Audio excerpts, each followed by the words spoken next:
তাণ্ডব সিনেমার একটি ভয়ঙ্কর লুকে শাকিব খানকে দেখা যাচ্ছে। লাল ড্রেস এবং লম্বা চুলের সিংহাসনে আরোহণ করছেন তিনি।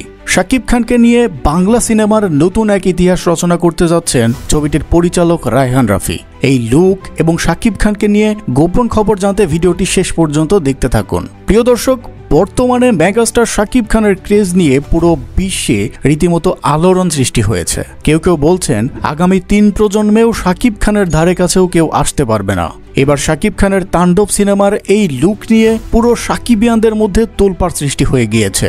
এমন এক লুকে আগে কখনো দেখা যায়নি আমাদের মেগাস্টার শাকিব খানকে। প্রতিটা সিনেমাতেই শাকিব খানকে এক এক রূপে দেখা যাচ্ছে। শাকিব খানের এই লুক দেখে কেউ বলছে শাকিব খানকে বলিউডের মতো লাগছে, কেউ বলছে শাকিব খানের এই লুক যদি সত্যি অফিসিয়াল কোনো লুক হয় তবে এই তাণ্ডব মুভিটি পুরো বরবাদ আর তুফানকেও ছাড়িয়ে যাবে। তবে এই লুক নিয়ে তাণ্ডবের অফিসিয়াল টিম থেকে কিছুই জানানো হয়নি, কিন্তু ভাই এটি ফ্যানমেড হলেও শাকিব খানকে কিন্তু দারুণ লাগছে। আপনার কাছে কি মনে হয় এই লুকে শাকিব খানকে কেমন লাগছে? কমেন্টে জানাবেন কিন্তু।